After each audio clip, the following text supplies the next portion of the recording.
welcome to episode 69 Woo! of Coffee and Co-Read, your source for all things literary, with Catherine and Kristen, where we believe there's nothing better than a hot coffee and an awesome book. Join us for our virtual book club where we take one book a month and dive into all the drama, adventure, and romance we can find. Hi, Catherine. Hey, Kristen. So we're both really immature and find 69. This is episode 69 and it's really funny. Of course it is. Also, romance books. Yeah. Although they never often actually throw in 69s in romance books, do they? It's not in very many sex scenes. It's not. I can't really think of any off the top of my head that have it, to be honest. I think I've read maybe one of those self-edited on the Radish app sort of. I think that I've read ones like that have them. But other than that, I have not. Yeah, I can't really remember. I don't even think 50 Shades had a 69. That's funny. Although it's not really the same thing, but... No. Not the same kind of sex, but still. Yeah. I always think back to, I don't know where I saw it, but I think it was a meme or something, which is so weird to have a meme about 69ing. Or, a comic or something, and they were like, 69ing is for children who... Or maybe it was from show. Is for... Not children, Jesus. 69 is for, when you're young and trying to get everything done, as adults. It's not really... Yeah. Your jam. One at a time is fine. That's true. So our would you rather this week is to either be stuck on a deserted island with no books, or stuck in a library full of books, but they are all in a language you can't read. So, what are you going to pick? So, aesthetically, I like both of the ideas. As much as you can like both of these ideas. I guess we kind of have to say that, if you're in the library with books that you can't read, you can't learn the language. I guess you wouldn't be able to anyway if there's no indication of what the words are. Do you think if you were in a library with books you couldn't read long enough, you'd be able to, pick out words and be like, this probably means they, the word they. Yeah, I think you could. Yeah. It's kind of like decoding.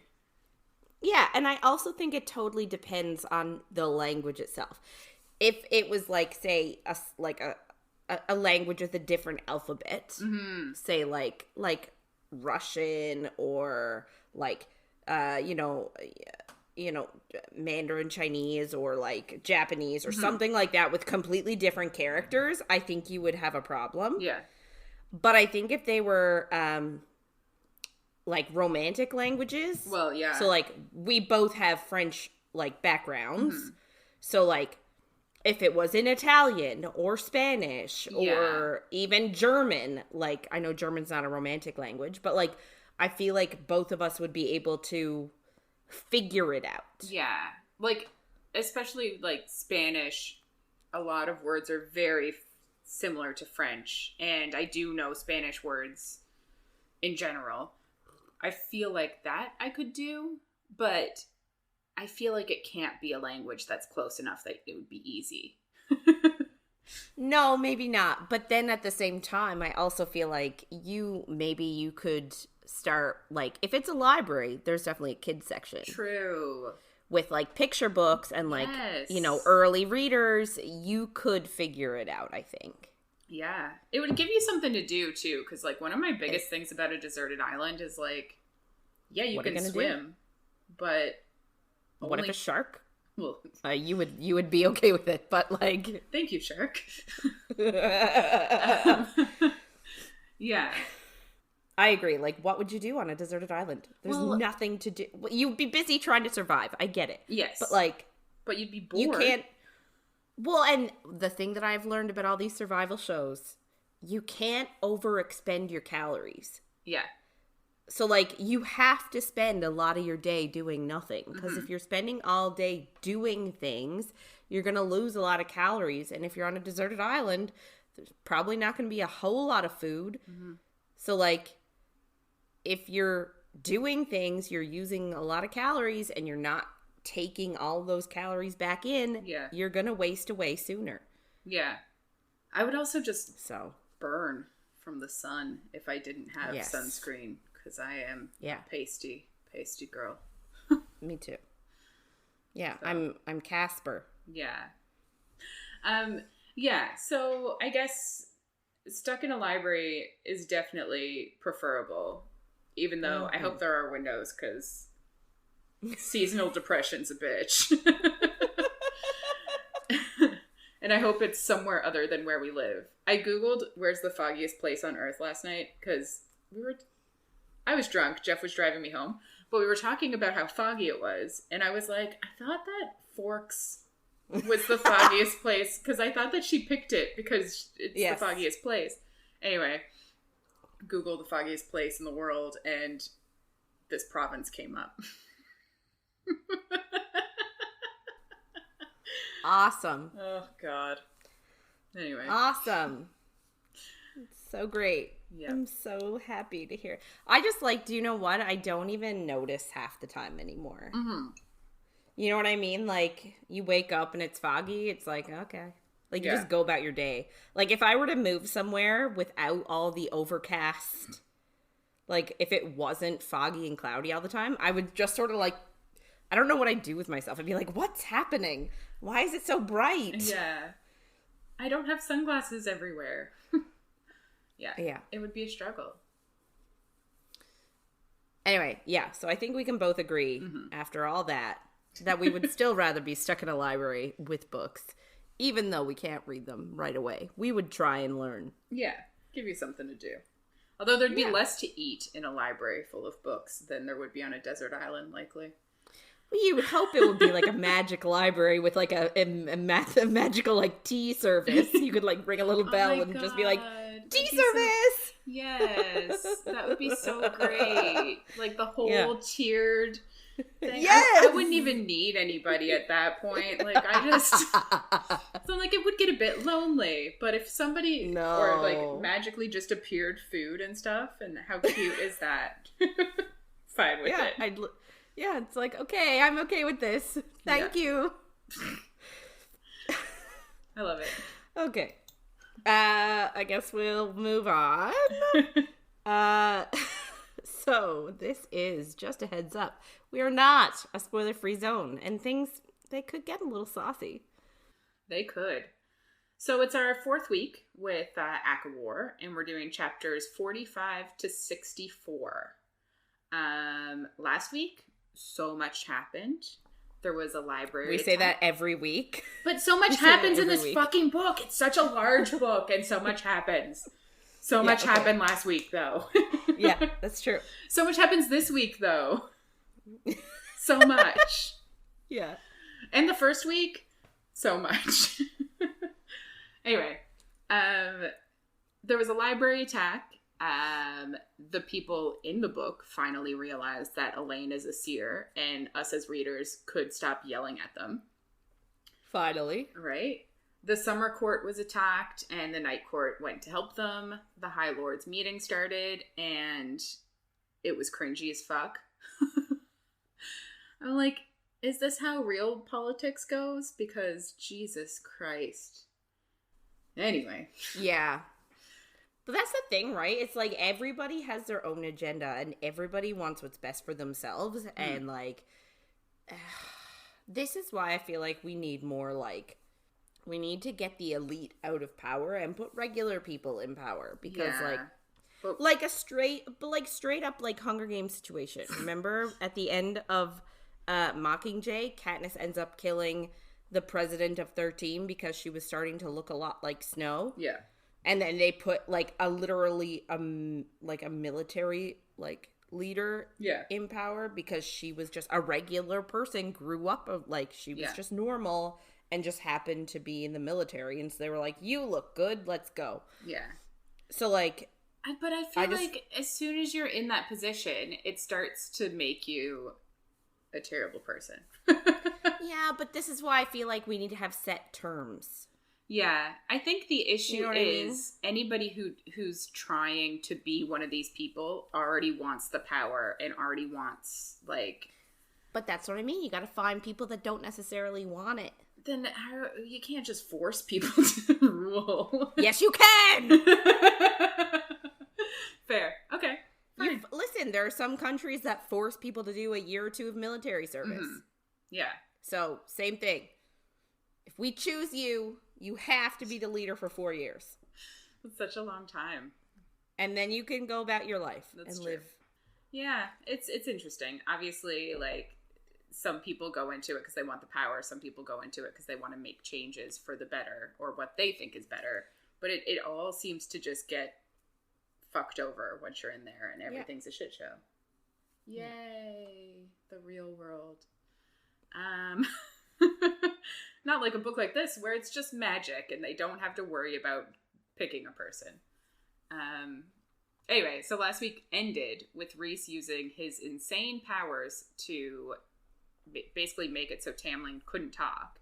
And also kind of as a reminder to everybody of how powerful he is. He's so much more powerful than all the other High Lords. Good. Yes. So this week starts with Rhys basically just tells everybody that if he was with Hybern, it would be so much easier for him to just slice into all of their minds and get them to do his bidding than to, like, have a conversation with them. Which is so true. Like, yes. He should maybe just do that anyway. Why try to get them to agree to this? Just... Yeah. Which obviously is... Well, I guess he's a good person. And immoral. He wants them to have free will. Ugh. Yeah. Baron kind of scoffs at that, but, like, Rhys obviously made his point. People are listening to him. Everyone else is, basically. Tarquin asks why the Night Court didn't ask for anything in return for helping them at the battle in Summer Court last week. And Rhys says it's what friends do, which is sweet, but it's also so, like, it's so funny. But Tarquin then resends his blood rubies, and I think Cassian, like, says Amryn definitely won't be returning hers, which is fair. I wouldn't give it back either. No. A huge ruby? Mine would already be sold, man. Exactly. I wouldn't have held on to it this long. Yeah, you wouldn't even be around anyway. You'd be gone. No. Yeah. I'd be like, okay, bye. Before giving him his voice back, Rhys basically says he believes that Tamlin will fight for Prythian, which is interesting. I guess he sees that he's, like, genuine or not some shit. Not a terrible person. I don't know. Yeah. Anyway, Baron isn't as sure because he shares a border with Tamlin, so he's not just going to be like, I believe him. He wants some proof or something. And then he asks where his errant son is, because maybe Lucian could help them out, tell them something. But they just say he's guarding the Night Court. And Eris starts to bring up Elain and says that she's Lucian's mate, and says that they should have brought the other sister, which kind of scares Feyre, because she's like, oh shit, they know about her. What if they try to do something? Right. Yeah. Eris and Moore, like, kind of get into it. He ends up calling her a slut, which obviously not great. So, like, this is what I don't understand. Like, is this Eris for real? Or is this, like, we all know how Rhys sort of puts on a mask when he's in the Court of Nightmares, Hewn City area. Like, is this Eris putting on his mask as the Autumn Court? Or is he actually, like... Is this actually him? Because we had that meeting with him a couple weeks ago, and he said, like, there are a few things I regret in this world, and that was one of them. Like, he was genuinely trying to show that he wasn't all that terrible. Yeah. And now this is sort of, like, bringing it right back to, no, you're kind of terrible. But, like, is he actually terrible, or is he putting on a facade for his family? I think he's putting on a facade for his family, because, like, his dad obviously thinks that she... is not worthy of, like, talking to them. And, like, I do think it's a show for his family. And I think he's a better person than this, but I also want more on him. I want to know more. More about Mor and more about Eris. Yeah. So then, as he's through Eris's shield and puts his hands around Eris's throat and, like, starts choking him out. And, like, there are wards against this. This happens a lot in the next few chapters or whatever of this book of, like, who are these wards stopping? I don't understand. Because apparently... But, like... What? No, I was just going to say, like... I'll say it after. Feyre thinks that because Asriel has, like, shadows, he can get around the wards. And, like, Rhys is just too powerful to be stopped by them. But, like, that doesn't make sense. You shouldn't have wards that aren't useful for certain people. Nobody's safe. This is dumb. Anyway. See, I was thinking that it was more like the wards would not prevent physicality at all. They would just prevent, like, death. Like, maybe you wouldn't be able to do the killing blow. I don't think that's true, because later on, Feyre literally almost kills someone. Okay. But I don't know, I just don't... Feyre kind of thinks something along the lines of, like, Asriel his shadows can get around it. And I'm like, fine. I guess I'll buy that. That's a reason. We'll get to the other ones when we get to them. But, so Asriel is beating the shit out of Eris, basically. And Rhys kind of, like, looks to Feyre to give her the opportunity to show that she is High Lady. And I really don't like this. I don't know why I don't like it so much, but, like, she goes over to him and, like, puts her hand on his shield and tells him to stop. And he immediately stops. But he does whisper something to Eris, which, like, I wish we got what that was, because it makes Eris, like, pale and scared. And then Az takes Feyre's hand and, like, starts to walk away with her. And I don't know why I dislike it so much. I like it, but I don't like how she did it. Like, she went over and was sort of like, Asriel, stop. And, like, he stops and goes with her. Like, and she treats him like a child, I feel like. Yeah. Yeah, that's what I mean. Like, I wish she hadn't done it in the way she had done it. But I like that Rhys gave her the like, it was essentially showing the rest of the High Lords that, like, she holds power in his court. Yes. Like, she's not just arm candy. She's not just, like, his wife. Like, she actually, like, they obey her as High Lady the same way they obey him as High Lord. Which I think a lot of those males needed to see. Yeah, that's true. I just don't like the way she does it. Yeah, I think you're right. As they're walking away, Baron tries to attack her, but Feyre has a shield up. And she says, that's twice now we've handed you your asses, and you'd think you'd be sick of the humiliation. Which is, like, kind of funny, but... Not kind of. It's hilarious. I loved it.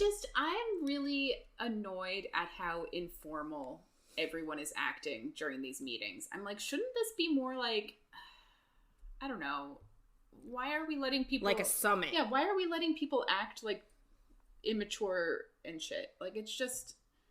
I don't know, it doesn't seem reasonable. I think about, like, work meetings. And can you imagine people acting like this in a work meeting? Like, I know it's different, but I just don't... All I can think of is that they're, like, territorial fey males. Oh, and they can't control their anger and blah, blah, blah. Yeah. Love that. Anyway, can't get into that. I will rant. Like, they've been alive for so long. They should be able to figure their emotions out by now. Anyway, Feyre sits Asriel down next to her, and she pours him some wine and, like, brings it over to him, and nobody speaks while she does it. And it's like a show of, like... her taking care of him. Which is also... But I don't like that. Yeah. I don't like her pouring him wine and bringing it to him, because that just makes her, like, seem, like, subservient to him. But she does it in a way that everyone's like, why would a high lady do that? And then she can be like, they're my family. Which I get what she's saying, but I'm also like, he's a grown-ass warrior. Stop. I don't like all of that. I just don't like the way it was done. I get that she needed to show that she has sway over them. And she wanted to, like, make a point that she loves these people. But I didn't like it. Yeah. She then tells Eris that if he insults her friend again, ally or no, she won't stop Asriel the next time he attacks Eris, basically. And it kind of makes Eris realize, like, she's not just talking about allies in this war. She's also talking about being allies with the Night Court via their secret meeting. So he actually apologizes to Mor, which pisses off his father. And Feyre thinks his mother looks approving, but you can't tell if someone looks approving by looking at them. And I will die on that hill. Elain then says to Thesan that he owes him 10 gold marks, so other people were betting on fights as well, which is kind of funny. And then they get right back into it. Elain magically makes replicas of all of Tamlin's papers for everybody in the room, and he says if all of this is true, that everything in Tamlin's notes, then he has 2 suggestions. The first is that they destroy the Feyre. Thesan says that there's no need to destroy it, and he calls for Nuan, who is a master tinkerer. And as I love that word. Tinkerer. Tinkerer. It is a cute word. Reminds me of Tinkerbell. Yeah. As she kind of walks in, Feyre notices that her hand is very similar to Lucian's eye. And after a bit of talking, we do get that she is the one that made Lucian's eye. So they have a relationship.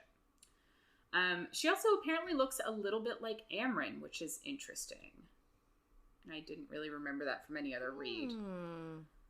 I guess Amren took on a body of somebody that is from where she's from. Who knows? Maybe. Yeah.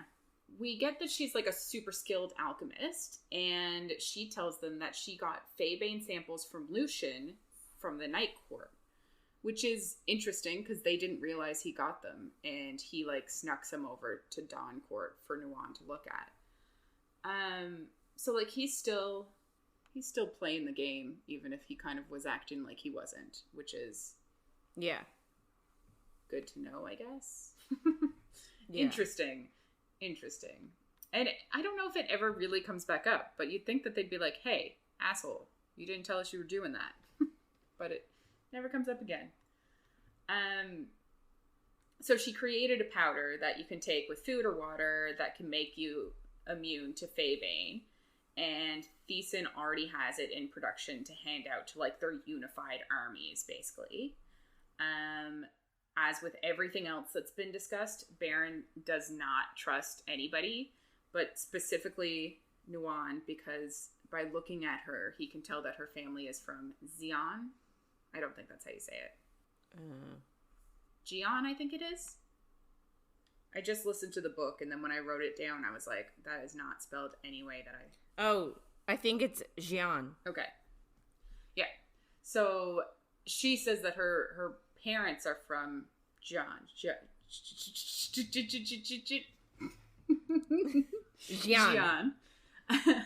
Sorry. And they moved to Prythian for like a better life for their family. And she was born in Prythian. But I guess Xi'an, the territory, fought with Hybern in the last war. So that's why Baron is a bit hesitant, even though it's not, like, she's not from there. Like, he's being shitty. He's just being a racist asshole. Yes, exactly. And what a shock. Yeah, really though. Like he has something to say about everything, so we shouldn't really be surprised. Eris does try to like get his father to agree. He says like he's seen Feyre used and he would take it, but his father's just like, no, you're not.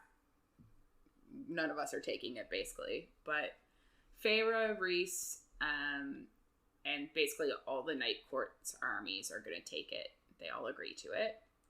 Then Thesan asks Helium what his second suggestion was, and he says they need to evacuate the Spring Court and bring the people to Summer and Autumn, because they're the closest ones, obviously.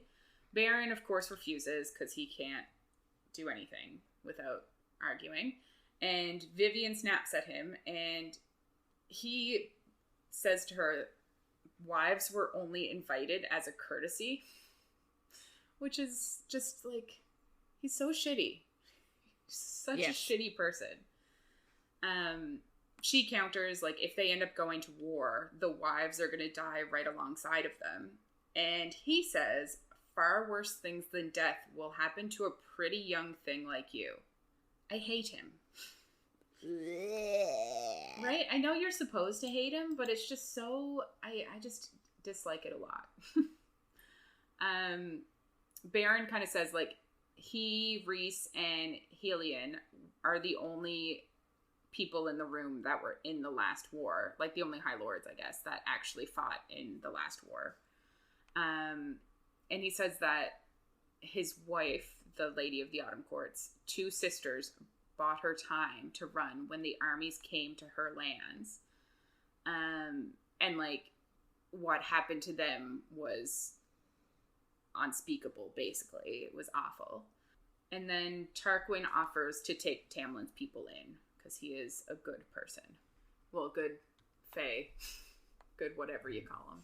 Good male. Thesan asks about the humans, and Nesta tells them that the queens are the ones that sold her out, basically, her and Elain out, for immortality. And she then asks, like, where the humans below the wall can go. So I guess, like, I really should have looked at the map of this place, but Prythian is there. Then there's a wall.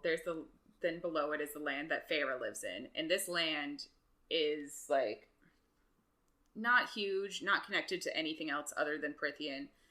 They'd have to get on a boat to go to a different continent, and there's no queen and no army in this human land, so like they don't have any protection from anything really. Baron basically says there's no queen or army, that they're none of our concern, basically, like they can just all die for all he cares. And Feyre obviously counters that they're her concern. So obviously Feyre and Baron go back and forth, and he brings up Claire better again, because she sold out Claire in the first book. Kind of. Like, she didn't even really try to. Rhys just asked her name, and she blurted out the first name that she could think of, and it was Claire Better.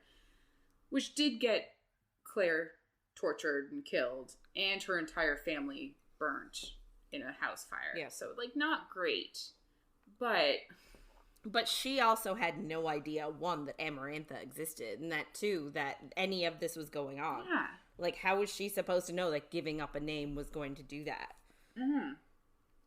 And, like, clearly Baron is bringing this up because he's like, this is one shitty thing she did. And I'm like, there are other shitty things she did that you could bring up. Also, you don't care about humans. Like, why are you bringing this up? Yeah, like... He literally refers to them as chattel. Yeah. Like, to him, they are no better than, like... sheep to us. Yes. So, I just don't get it. I'm like, why wouldn't he bring up her... I know it was to save them, but she did kill innocent fairies. 2 of them.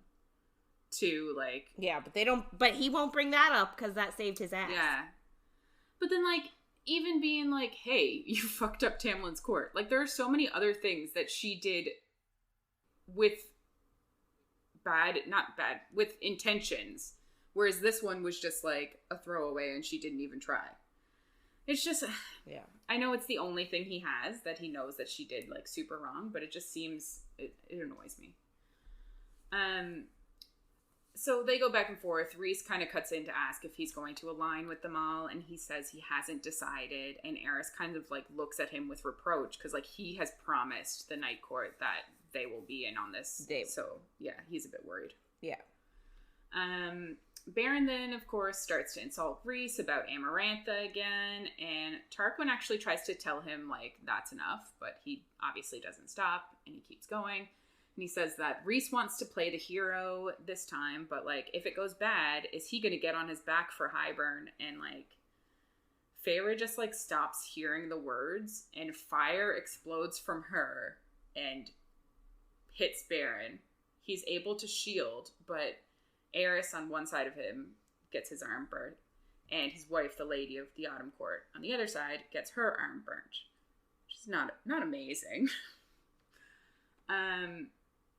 This is another one of like, they kind of explain like Feyre can get around the wards because she has, like, she was made. There's so many different kinds of magic in her. Like, it wasn't warded to protect against her. I'm like, I guess. But why are these wards not stopping anybody? It annoys me. Yeah, they're not doing very much, are they? No.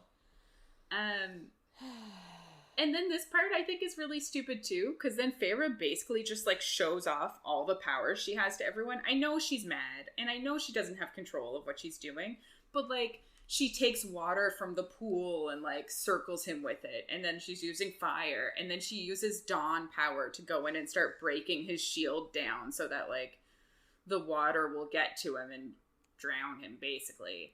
And it's like, she's showing every single power she has, and this is the one thing they decided they were not going to tell people. It's something. Yeah. Rhys kind of stands in front of her and like takes her face and is like, hey, you need to stop. Like, you can't kill him. This is enough. And she's like, I can. And he's just like, well, if you kill him, Eris will be in his place, and that's no better. And she's like, I can kill them all. And you're like, I think this conversation is out loud. I think she's just saying this in front of everybody. And I'm just like, this isn't helping you prove the point that you don't want to be queen. Like, I know she's mad. Yeah. Anyway, Rhys does end up calming her down, and then she stops trying to kill Baron, and he obviously tries to retaliate, but she has a better shield than him. Yeah. Tarquin kind of says that, like, he realizes that's how she got the book, because she had some of his power. And Helion says he knew a tiny piece was gone and he didn't know where it was, but now it's obviously in her.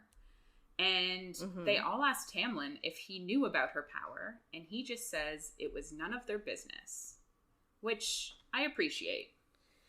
Is good, like the one good thing he says this entire meeting. Yes. Agreed. Feyre apologizes to the Lady of Autumn, which I am happy that she does, because I feel bad for this lady.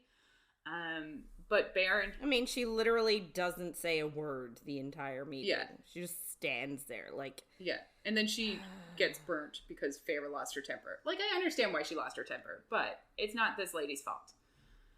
No.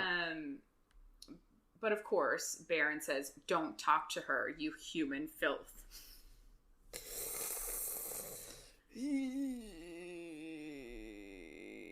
Like, she's not human, A. Friggin' Baron. B, his whole argument against Feyre is about Claire Better, and he's just showing again and again how shitty he thinks humans are. It's just like... I think we all agree that Baron just needs to die. Yes. And there's a whole nother book, and he's still alive. Yeah.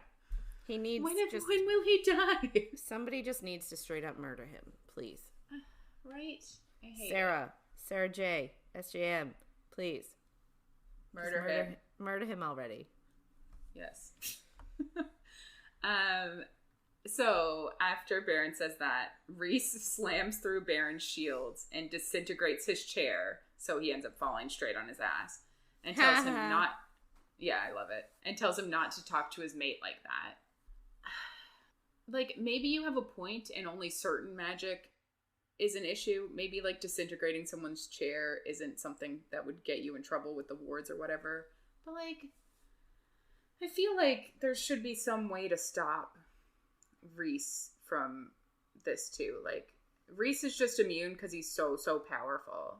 Feyre's immune because she was made and has so many different powers. Yeah. Asriel's immune because of his shadows. I'm like, this is too many exceptions, and they're all in the same court. It's not fair. But anyway, yeah. I don't know.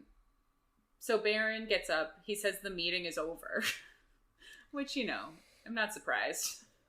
Like, it's not for everyone else. Yeah.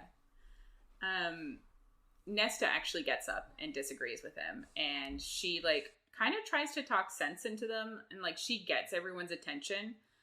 And she says, like, they all fought, or their courts fought against Hybern last time, and, like, Baron specifically, as a person, fought against Hybern last time. And she also says when she... I'll be honest, I don't understand. He seems like he would be firmly in Hybern's court. Like, firmly in Hybern's camp. Like, his side. Yeah. Like, he thinks humans are chattel and filth. So, like, why does he care if they all die? The only thing I can think is that he must have had an alliance with one of the other courts and was like, fine, I'll fight with you instead of against you. Yeah. But, like, I don't understand why he did. So Nesta says she went into the cauldron and it showed her Hybern's heart. And she says he's going to bring down the wall and butcher those on either side of it. Which is not great. No. Not great at all. No. I mean, I'm a human. I'd rather be alive. Yes. Yeah. Same. Baron says he will consider it, and then he and his family all just winnow out of there, which is fun. Callias asks Feyre then about the ice and if she's, like, mastered it. So now they all get back to talking about her powers and, like, debating what they should do about it. And, like, there's nothing they can really do other than kill her. Yeah. And that pisses Rhys off, obviously, when someone suggests it. But imagine, I don't know why. But Feyre stands up and says she didn't take their power. It was a gift. And she is grateful for it, but she is going to use that power against Hybern. And then, like, her court, the night court people that are there, stand up behind her, and they're all just standing there. Vivian nods and says that she will fight with her, and she stands up, and then Cressida does the same, and then the males in their court stand up, and then, like, one by one everybody else stands up to agree to fight. So I like how it's the women that start the thing. Like, it's same. It's Vivian and it's Cressida that start it. Yeah, I agree. Which kind of makes all, like, the, like, why is there so much sexism when clearly there are women fighting as well? Like, it's not like it's just the men. And the last war, it wasn't just the men either. It's just crazy. So they talk for longer, but not much else is decided during the meeting because, like, nobody really wants to say how many armies or whatever people they have with Tamlin around because they're worried that he is on Hybern's side. Thiessen offers everyone a room, and Rhys kind of says he wants to talk to some of the other high lords one-on-one, so they decide to stay, and everyone else ends up staying anyway. They're let out, like, one by one, and Callias and his group are left in the room, and they kind of discuss if Baron would join an alliance, and Callias kind of says, like, he thinks he will join them since everybody else has. He'd kind of be stupid not to. He does say, though, like, if at the end of it seems like Hybern's gonna win, he would easily switch sides, which is shitty. Yeah, but, I mean, not much else than what we'd expect. Yeah, and, like, I guess it's good that he'll be on their side for a bit. Sure. So they end up going to their own, like, private dining room. Like, everyone that went from the night court is there. And Feyre and Rhys kind of just, like, debrief through the bond. And he comments on how much powerful, like how powerful she was over Baron, which is interesting because I guess she's never really attacked a High Lord before to see if she could actually. So that's good to know. She's, I guess, almost Rhys's level of power if she trained it or something. It'd be interesting to see. Yeah. Considering she only got a drop of what his was, like, why is she so much, like, what makes it her more powerful than him if she only got a drop of his power? She got a drop of each of their powers, I guess. But, like, still, 7 drops. Just think, 7 drops does not make a whole power. No, but the thing about her powers is she knows how to use each one together, so it's different. Like, her power is different than theirs because they have, like, Baron has fire. He can do fire things. She can do other things with all of her powers, and she's learned how to do, like, how to use them all together, which I don't understand when she did that, because, like, they trained a tiny bit in ACOWAR, but, like, they didn't really train her that much in magic, and now she's, like, a master at, like, using... Something just, like, clicked, especially when she was fighting in that Valeris battle. Like, she just, like, instinctually figured it out. Yes. Fine. I guess. She was meant to be Fae all along. Yes. They all were. Although I do think there's going to be something about, like, her family's line, like, the human side of her family. Like, something's going to come up in a I think book so. At some point. No idea what, but, like, there's just too much talk of, like, Fae being in, like half Fae living with humans afterwards. Like, there has to be some Fae in her history. Oh, yeah. Rhys also tells her that he believes Tamlin, and, like, maybe they did him a disservice for thinking that he wouldn't go against Hybern. But not much they can do about it now. Listen, Tamlin has proven that he's a terrible individual. Yes. So, I don't know, man. He serves him right. Yeah. And then Rhys just tells her, basically, like, she did well at the meeting in general. Did she? Right, the one thing that they were gonna hide. But she even says, despite my outburst, and I think he says something like, because of your outburst. And, like, I am glad that her powers came out, because if they didn't, it would have to happen down the road, and then it would just be a disaster. Yeah, and it would feel like they, like, purposefully were deceiving everyone, which is no good. Yeah. I think it's the only way this could have worked, but it's just, like, why did you have to use every single one? Using ice. Like, just show everybody what you can do. Yeah. So Helion shows up, and he bows deeply to Feyre, and then apologizes for the bastard act. And he is, like, super chill and, like, really good friends with them all, and they're all just, like, chatting. It's just, like, such a 180, and I love it. So he's doing the same thing that Rhys does. Yeah, imagine.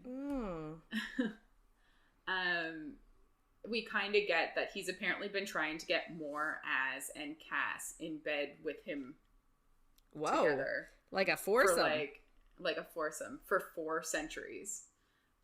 But Mor says, like, Mor kind of laughs it off and says she doesn't like to share. Also, Mor and Az have never had sex, so it'd be real awkward if they're, like, first time into is it. With, like, 4 people. Yeah. I would find that really awkward, but also really funny. Yes. Oh, it'd be so weird.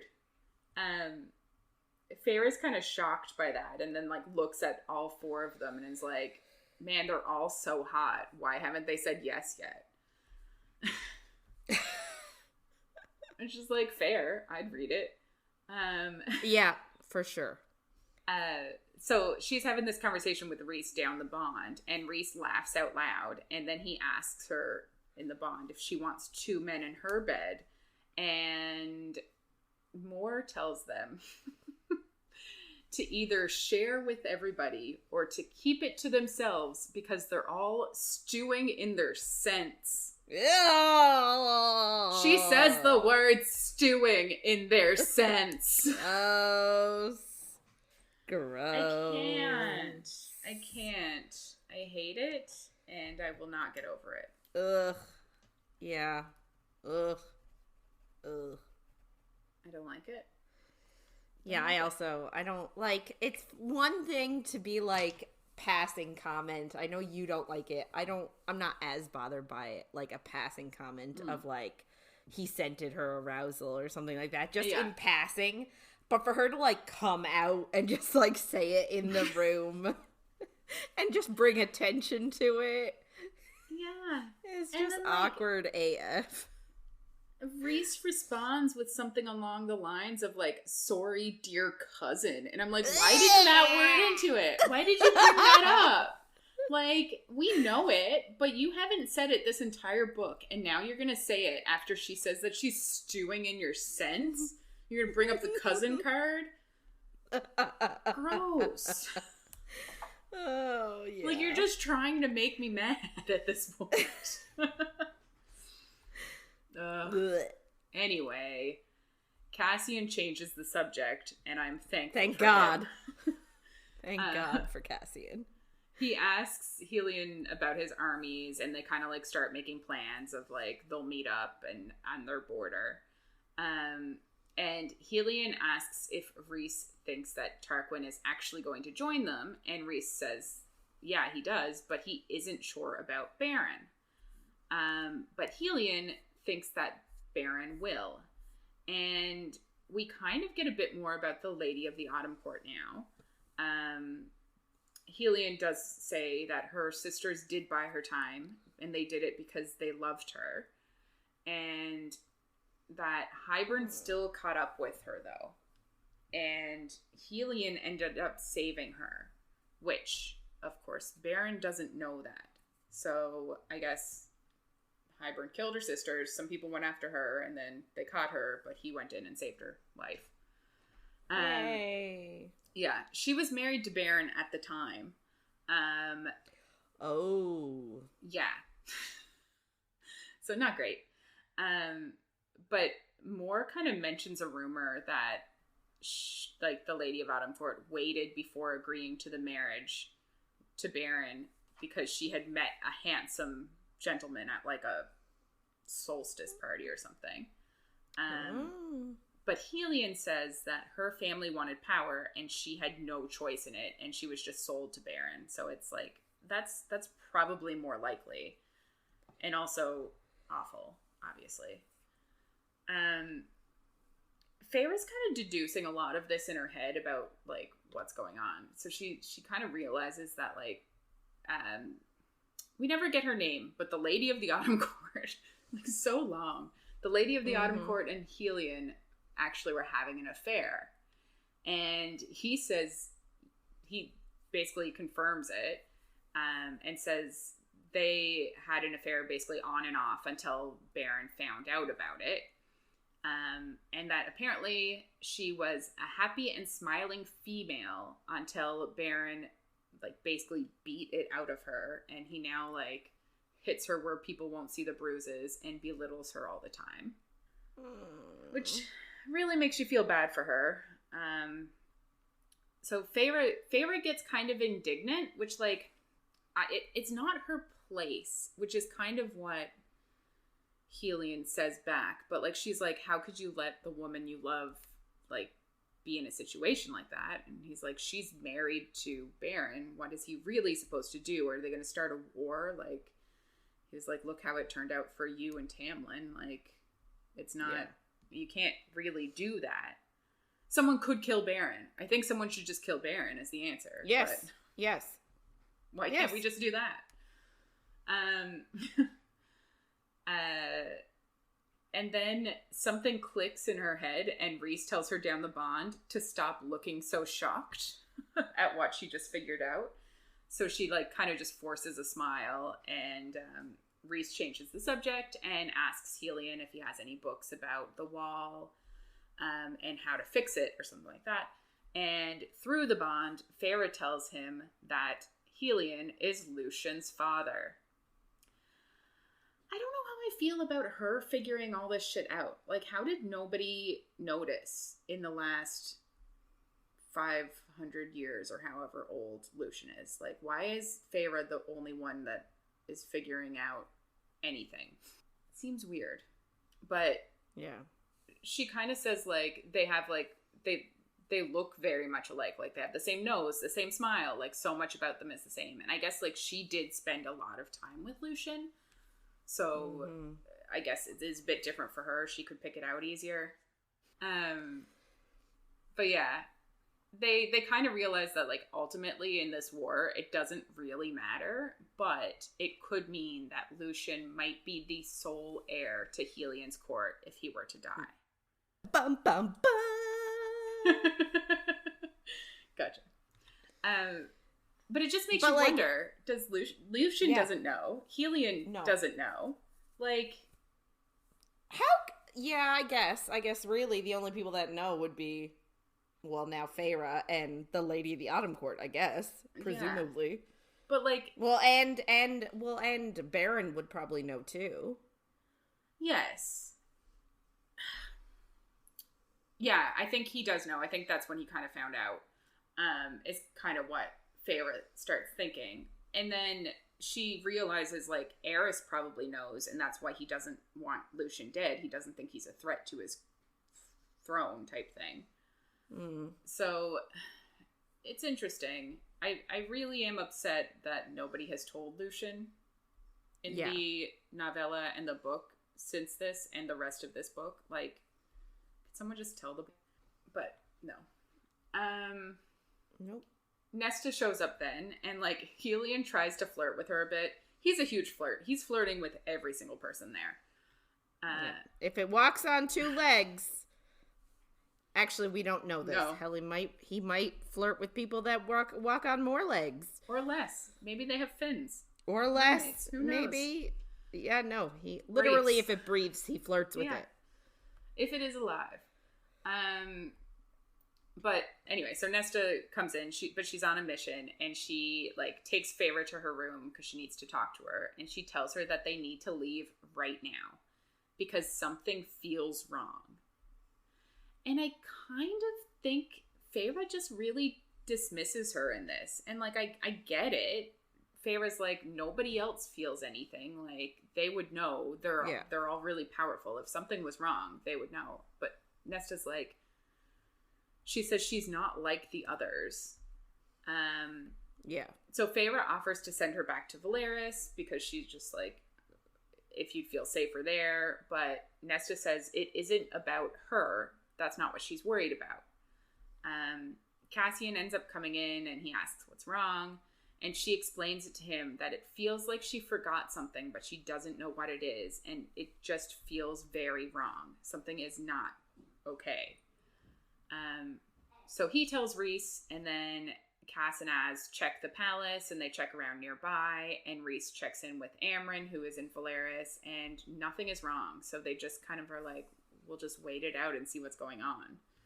Like, they don't really know what's going on. They all end up eating with Helion, Callias, and Vivian. And by the end of it, Callias and Rhys are kind of talking civilly, which is good because Callias is from the Winter Court and he was very angry at Rhys before this meeting. So they seem to be getting along better.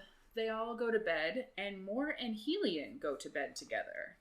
Which is... Woo! Bow chicka wow wow. Yeah.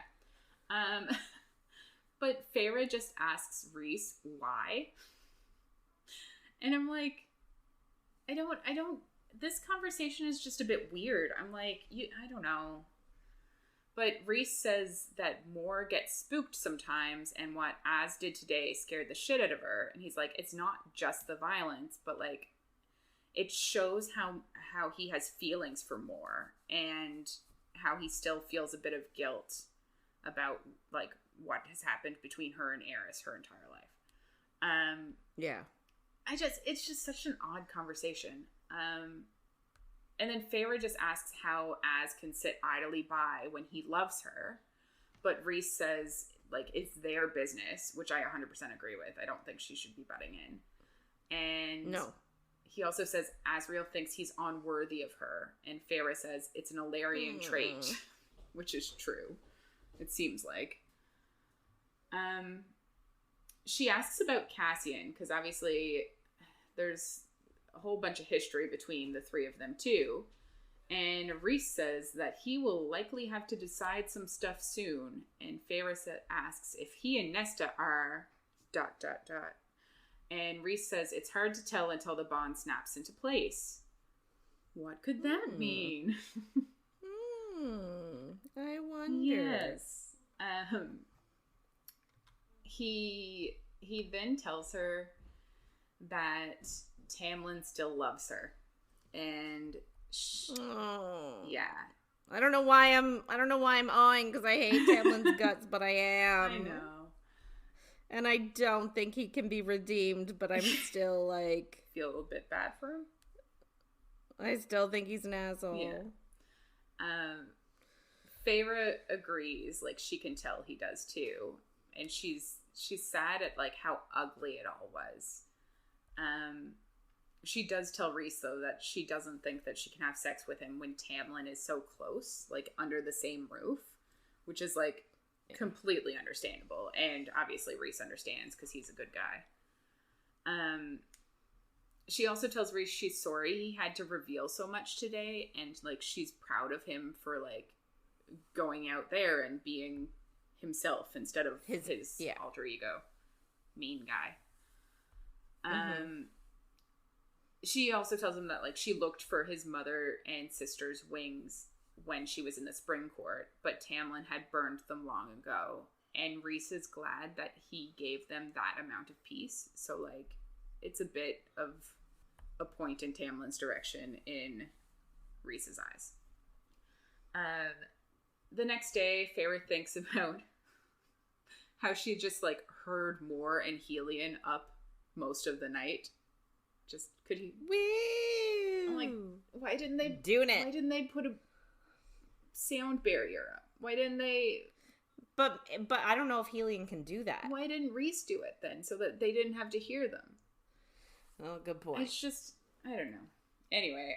Does it work the opposite way, though? You'd think so. Well, he could have put a barrier over them so no one could hear them. Anyway, it's just Akko. Cass and Az didn't come back that whole night. I don't know where they stayed, and neither does Feyre. But she doesn't really want to ask them in front of Mor, because it's awkward.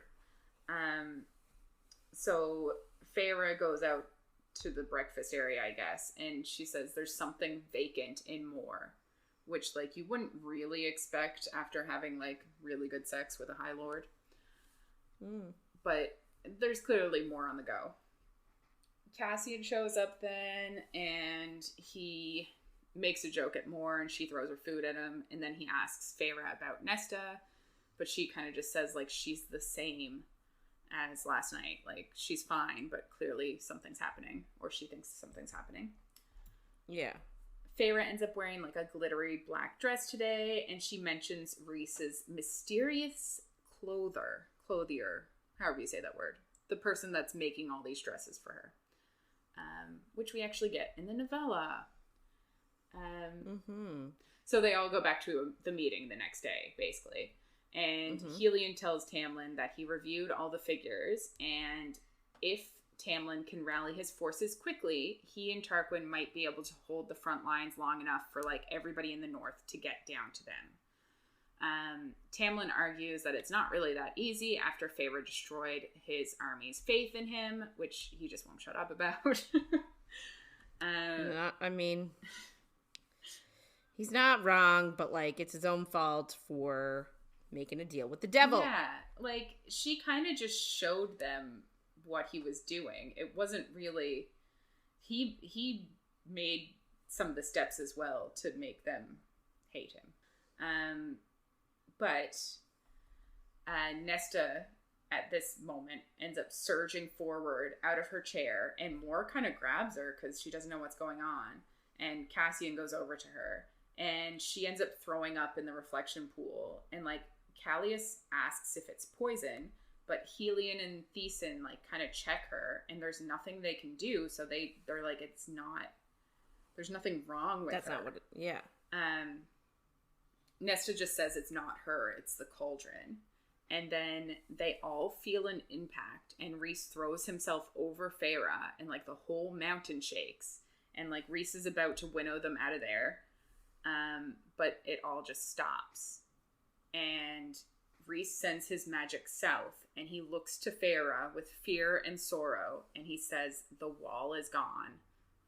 Hybern destroyed the wall, and they're too late now. Their whole plan to fix it is useless. Well, and this is what I don't really understand, is because the Ravens were in last week's episode saying that, like, oh, they need Nesta, they need her to give the peace back so that they can use the cauldron, and, like, that's never really brought up again.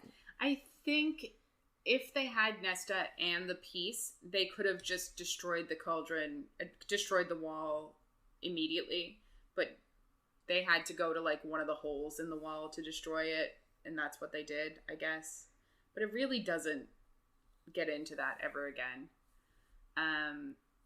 But Feyre does kind of think, like, Nesta could feel him powering up the cauldron, so that's probably another reason why Hybern wanted her, so that she wouldn't have a warning. Yeah. And now that she knows what it is, like, if he's ever going to use it again, she'll know, I guess. All of the High Lords and their courts obviously leave the Dawn Court because, like, this is big. This is a big deal. So they all basically go back to their homes, and Thesan promises to send out the Feybane, and they, like, plan where they're going to merge their armies and all that. But Tamlin actually leaves without telling any of them what his plans are, like if he's going to try to get his army or what he's going to do. So nice of him. Right? Like, at least bring your people to the Summer Court so that they are safe. You'd think he could do that. As the Summer Court leaves, Varian kind of looks at, like, Feyre and all of them and says, tell her thank you. But then he cuts himself off. No, he says, tell her thank you. Tell her. And then he cuts himself off. No, I'll tell her next time I see her. And, like, we know it's about Amren, and it's just kind of cute. I like them so much. I know. Feyre's kind of thinking, like, about how they're too late. She kind of thinks, like, maybe she should have pushed Nesta earlier to go to the wall and see what she could have done. And she kind of wonders, if she should have risked breaking her sister for, like, to save all of the humans below the wall who are basically now screwed. And I'm like, I don't know if your sister really could have done anything. No. She's also not the type of person that does well with being pushed, especially by her sister. So I don't think it would have worked. But I know they all need to, like, take a bit of the blame on themselves because of who they are as people. Yeah. So they're all in the townhouse, even Elain, and Nesta says, like, they should have evacuated the people below the wall months ago. And Rhys kind of offers to go to her estate tonight, but logistically, like, it wouldn't work. Like, they can't just bring them back to the Night Court. They wouldn't go, and, like, are we just saving one estate in this whole place? Like, it just doesn't really make sense. So Elain says, like, they can move all of these humans to Grayson's estate. Apparently his father has a giant estate with high walls, and he has ashbane trees, and there are escape tunnels, and he has fey detecting hounds. Like, he has the whole thing. Whole shebang. Exactly. Cassian thinks it's, like, not a bad idea, but he wants to leave guards or, like, at minimum wards there. So Elain says, like, she'll go to speak to him, as in Grayson. And Feyre, Feyre and Nesta both just say no. And it's just another, like, let her have her own life. Like, she's not a child. And she does insist. And she says, like, she'll go and they'll make her look like a human and she'll go talk to him and everything will be fine. But, like, so this is the only thing is, okay, you know how when, now, I know it's not really us from a ton of experience, but you know how when, like, you've got that friend who has an ex and they keep, like, calling them? Yeah. To me, this is what that's like. She's like, ooh, I'll go, just, you know, I'll go see my ex and, like... Yeah. And I feel like this is when you have to step in and be like, no, this is a terrible idea for you. Like, you just started baking, like... She's finally starting to come around to the idea that she's not getting married. Yeah. And now she's like, ooh, chance to see my ex. I'll go. I volunteer as tribute. Like, yes. I feel like it should have been more this is not good for you. You're healing. Because it turns out to be a terrible. Oh, so fucking awful. But I kind of think it's necessary in the long run for her healing. Because, like, she'd never know, you know what I mean? How much of a dick he is. Because she'd still be like, oh, maybe if I went back. I don't know. Yeah, that's true. The what if. Yeah. And also, I think I think they do need to go talk to him. Like, I understand that. But I don't think she should have been human for it. For sure. Like, I know... And it's a whole thing. Anyway, we'll get there when we get there. So, they also know that they need to move the Illyrian troops. So they decide they're going to go visit the camp. And then they're going to go see Grayson. So they're going to do that all today. Nesta and Feyre kind of go over to talk to Elain and say, like, they can go instead of her so that she doesn't have to. But she says, like, he doesn't know Feyre, and he hates Nesta. Like, can you imagine marrying someone that, like, hates your sister? Hates. That seems intense. Yeah. I mean, do many people like Nesta? I don't know. I'd still have an issue with it. It would be Reese weird. doesn't like Nesta. Yeah, that's also... And Feyre and him are married. Yeah. I don't know. I don't love it. Feyre then kind of tells Elain that, like, she is going to defend her own, including Elain, while she's there. And Elain is like, okay, as long as you promise not to kill Grayson. But Feyre's like, I'm not making that promise. Which I love. I love that she refused to. I'm like, good. Yeah. Maybe you should have killed him. Nesta's kind of not okay now, and Feyre tries to, like, kind of tell her it isn't her fault that the wall came down. But Nesta asks what she's supposed to do now. Like, clearly she needs a purpose, and Feyre just tells her, like, she can go with them, and she'll be able to tell them if Hybern is doing anything with the cauldron, but it's still not really enough. Yeah.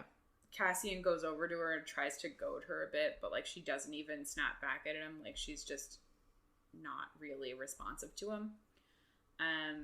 But then he tells her if any of the humans tries to do anything to her, to kill them. And he gives her a knife. And he kind of gives her, like, some basic self-defense of, like, being aware in a room of where your exits are. And, like, making sure you know where all the other people are in the room. And, like, shows her how to get out of a grip or something. And, like, the weak spots on people. Yeah. Which is good. And I mean, she should have had this, like, long before now. Oh, 100%. Yes. So he's not going to be going with them. He's going to stay with the Illyrians because they need to move their troops. So I'm sure he's worried about her. But they have an hour before they're going to leave. So Feyre goes to see Amren. And she's kind of thinking about how she doesn't know if she can trust the other High Lords. And, like, they really don't have enough armies or allies. And all she can think of is the taunt that Hybern said to Rhys that he's going to have to give everything. And she knows, like, he would give everything in this battle, and he could very well die. So she asks... Yes. So she asks Amren about the creature under the library. And Bryaxis is its name, which is fun. So Feyre basically tells Amren she wants to make a new bargain with Bryaxis, and she needs Amren to check the wards to see if they can be taken down. And so, like, Amren knew about the creature and knew that it had a name. Yes. Did it? And she just didn't feel the need to tell, like, anybody else? Like, I don't know. Rhys didn't know, Cassian didn't know, just, like, was terrified of it and just, like, ran away from it. So, like, did she just know and just keep that to herself, or did, like, nobody ask her? I don't know. It's interesting. Feyre's a bit pushy in this, and she's like, we're going to the library right now. Like, you're coming with me. Let's go. So they go down, and Feyre basically says to the darkness that she wants to talk to Bryaxis, and they ask, like, who she brought with her, because I guess Amren feels other to them. Doesn't feel like normal high fae. And Feyre says that she brought someone like them, which is interesting. And then she asks Bryaxis if they'll fight with them for freedom. But Bryaxis replies that, like, this is their home. The library's their home. They don't want to leave it. But they do say they want sunlight and moonlight and stars. And Feyre's kind of confused by this and doesn't really know what to do about it. But Amren's just like, a window. And Feyre's like, that's it. That's all you want is a window. And Amren's like, shut the fuck up. We're getting a good deal here. Never take Feyre to make a deal. Right? So, Bryaxis then asks, like, if they will let them hunt unrestrained on the battlefield and drink in the blood and the fear of, like, the people there.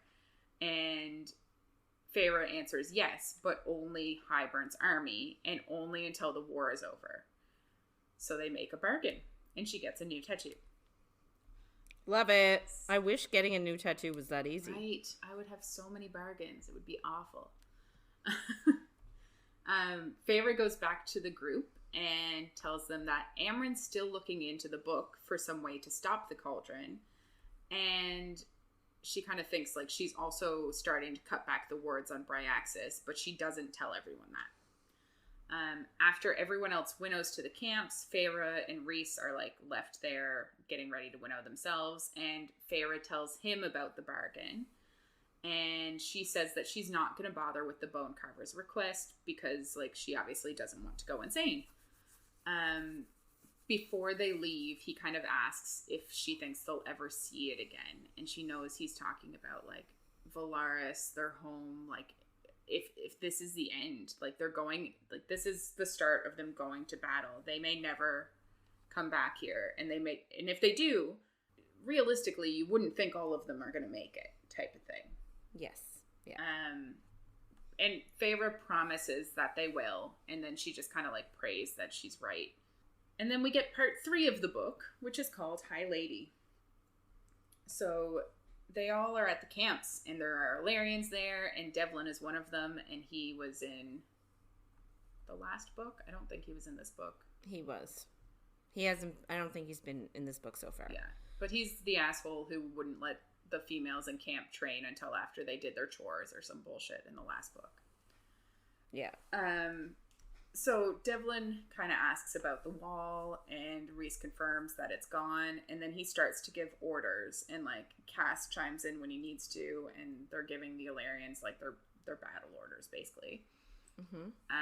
Feyre can kind of tell that, like, Azriel hates being there, and, like, all of the other Illyrians are looking at him with disgust, which is just so dumb. But they hate anything that's other, I guess. But Azriel just doesn't say anything. And then Devlin looks at more Feyre and Nesta and asks, what is that about Nesta? And it's so rude. I know. But then Cassian says, that is none of your concern. And it's like, you're still calling her a that. I don't know if it's any better, but okay. Yeah. And somebody else asks if she's a witch, and she says yes, and they all flinch away from her. But Cassian responds like, she might act like one, but she isn't a witch. And then he says she's high fae, and Devlin says she's no more high fae than they are. So like clearly Devlin can feel and see like that when people are different, which is kind of interesting. I don't know if we're ever going to get anything else on that. I hope we don't. He's a do-bag. True. So before he can ask anything about Elain or even look at her, basically, Feyre takes all the females to the war tent. Nesta asks about the difference between high fae and witches, and Moore explains that witches use powers outside of themselves. So obviously fae have their own powers, but witches can use power outside of them by like using tools and spells, which is really interesting. But it also makes me wonder if this is foreshadowing when Nesta said yes to being a witch. Like in the next real book, something happens at the end, and it would be helpful if she could use powers outside of herself. Yes, it would. Anyway, just maybe that's a breadcrumb. Elain asks if many of the soldiers will die, and Nesta just responds yes. And it's like, I mean, like, what does Elain think? Right? It's war. Of course a lot of soldiers are gonna die. Elain, stop being a moron. Right? And it's just so out of place. God. It's like a throwaway line, and I'm like, why is this brought up right now? Like, what is going on? Moore ends up glamoring Elain to look human, and Feyre tells her to like try to act as human as possible, and Elaine's like, I'm always acting like I did when I was human. And she's like, well, like, try not to talk about your visions if you can help it. And Elaine's like, I can do that, so that's good. They winnow to the estate, and it basically looks like a prison, and there's like guards everywhere, and it's got super high walls. And Elain just tells the guard to tell Grayson that his betrothed is there, and they like run away, and then a yellow flag comes up, and basically they've agreed to meet them. So they go to a guardhouse, which is like a pretty small area, and they're all just sitting in there waiting. And Feyre is getting a bit antsy in there, and she kind of admits to Nesta that she isn't okay in small spaces. And then Nesta tells her that she can't get a bath anymore because of the trauma of the cauldron. So Feyre says they'll figure some other way for her to bathe when they get home. So like all the time that she has been in the night court, she has not been able to have a bath. Is she smelly? She said that she uses buckets. Okay. Yeah. So she's done something, but like she can't get in a tub. I'm okay with that. Yeah. 24 guards, Lord Grayson and his father, Lord Nolan, show up, and this part is interesting because Grayson tries to immediately go to Elain, but his father stops him. Mm-hmm. And he kind of, in Feyre's head, he looks at her in pain and in longing, and you're like, that immediately goes away. Yeah. Was he just acting? Anyway, we'll get to it. No, I can't imagine he's that good of an actor. Right? It's so weird. I don't understand it. Elain tries to talk, but she's so like shocked or whatever, love struck, blah blah blah. So Nesta kind of cuts in and tells them like the wall has fallen, and she was turned by Hybern, and about the cauldron, and then about the queens siding with Hybern and how like humans are basically screwed now. Lord Nolan asks who her companions are, and Feyre introduces herself as the High Lady of the Night Court, and then her husband, Rhys. And Rhys introduces Moore as. Elain begs Grayson and Nolan to open their gates to all the humans who have no way to evacuate, and he says he'd be inclined to believe her if she was not lying to them with her every breath. And she's kind of confused. And then... So that was Grayson that said that? Yeah. I think so. So, like, again, he was literally just looking at her with pain and longing, and now he's like, "You're a lying piece of filth." Meh. No, I think it's actually the father. Because I don't think that switch happens till your section. Oh, now okay. that I'm thinking back on it. Yeah. Okay. Yeah, so Lord Nolan then asks if she thought they could come and use fairy magic against him in his own home. And Rhys says, like, they're just there to ask them to help. And Lord Nolan's like, what is the risk to you guys to be here at all? Like, so, I don't know. He annoys me a lot. But yeah, Feyre says, like, they obviously have an arsenal of ash weapons, so the risk is apparent. And Nolan says, yes, and it's a risk to Elain as well. And Moore kind of cuts in and says, any weapon can hurt a mortal. And Nolan says he has it on good authority. It was Elain who was turned first and who now has a High Lord's son as a mate.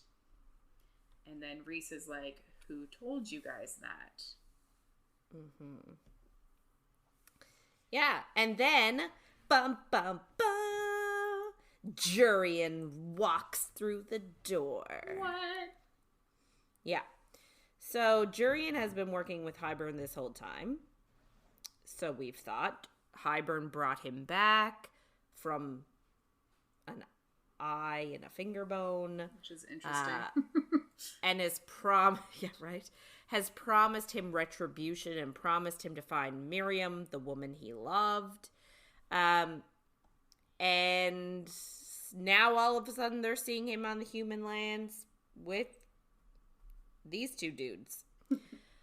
So apparently Jurian told Lord Nolan and Grayson what happened to Elain and Nesta before they even showed up. Hey. Well, I mean, it is a E because then Elain shows up as a human when they already know she's Fae, so they know she's inherently lying. But at the same time, Jurian didn't know they were coming. No. I don't blame him. It's just bad timing.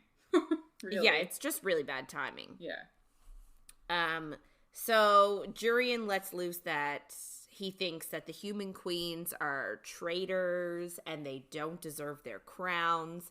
And then he drops, like, this big bombshell that he's been on their side this whole time. What? He's a traitor to Hybern. He's not actually on Hybern's side.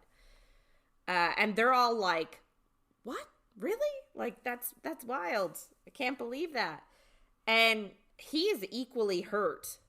Like, because they're all like, what? And he's like, what? Like, you didn't realize that? Yeah. Which, like, kind of makes sense. Like, he fought against Hybern last time, and he hates Fae.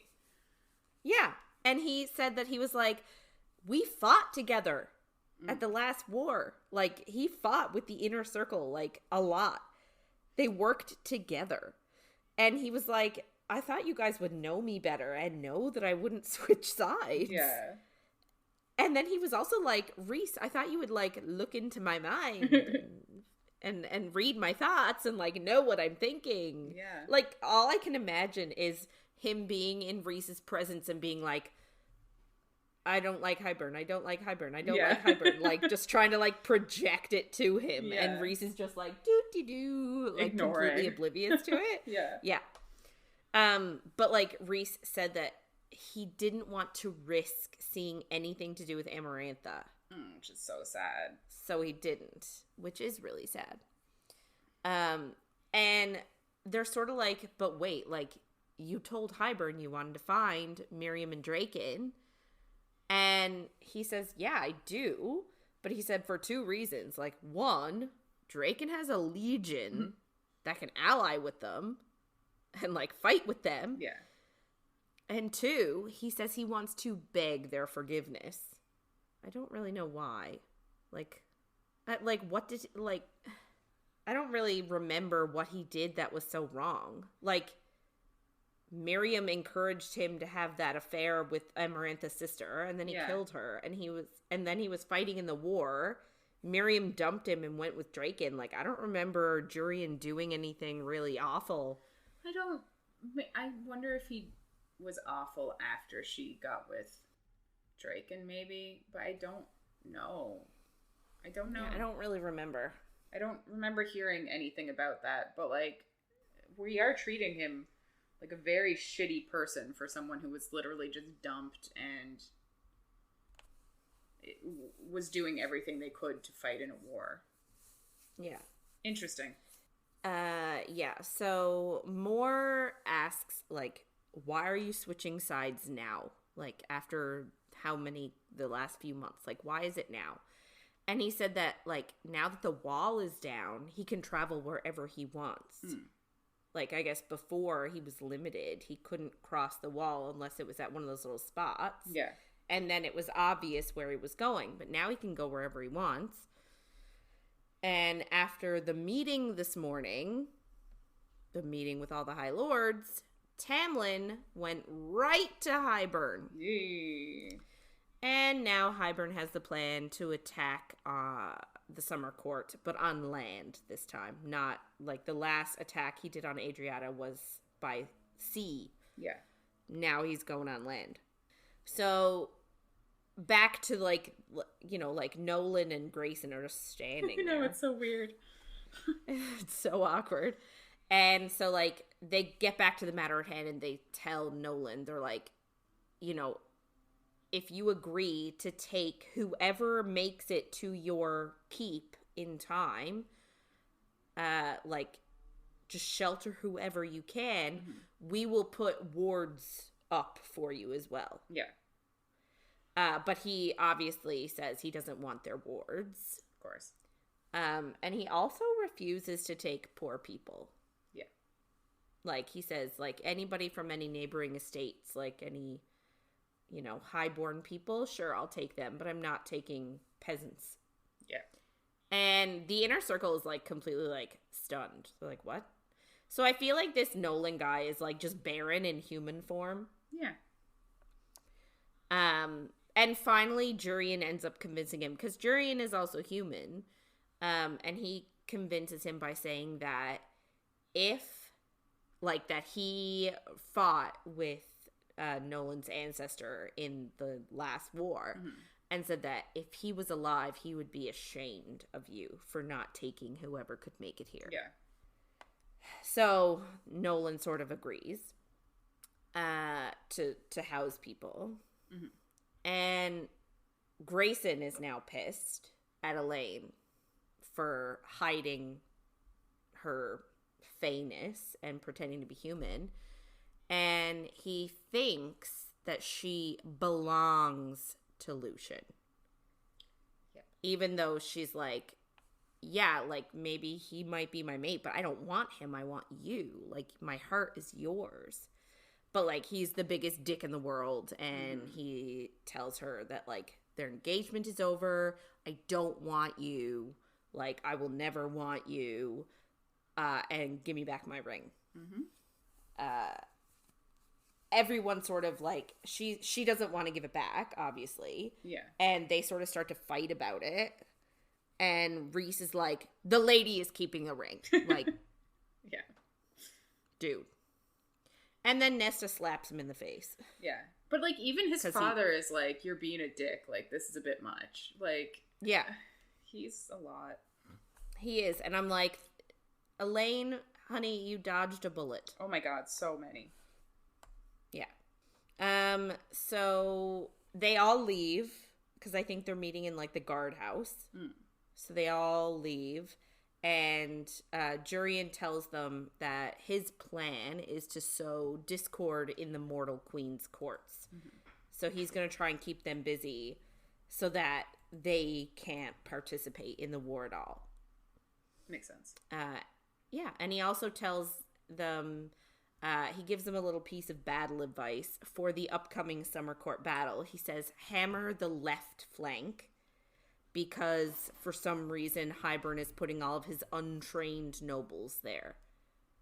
So that's where all the untrained dudes are going to be. I don't know why you would put them all in one spot. Yeah. Like, wouldn't you want to put your untrained, like, sprinkle them throughout? I don't know. I'm not a strategist here for battle plans. So I don't know. You probably wouldn't, because you'd want, like, I guess you'd want the people in the middle front to be like your strong people who with no chinks in it. But I also don't know anything about battles. Yeah, battle strategy is not my thing. No. He also, like, congratulates Feyre on killing Dagden and Branna, like, way back in week 1. And she said she did it for the children of the blessed. She was like, I didn't do it for anybody. I did it because they, like, tore apart those poor humans. Yeah. And Jurian says, like, I know. That's why I trust you. Yeah. Like, that's what made me decide to trust you. Because, like, Feyre's the only one that cares when humans are murdered. Yes. Anyway. So later, they're setting up camp in Winter Court. Which I don't get, but whatever. They're preparing for the battle, which they assume is going to be tomorrow, and Feyre is chatting with Moore. They're, like, still so shocked that Jurian is, like, quote unquote good, and that Amarantha didn't break him. Like, she had him as a ring. Was it a ring? Yes. For 500 years? Yeah. Like, and he's still, like, relatively sane. Yeah.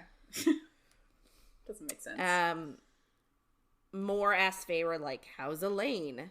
And Elain is not okay. No. Obviously. She won't take her engagement ring off, and she just keeps crying and staring at nothing. So, like, all the progress she had made is completely gone.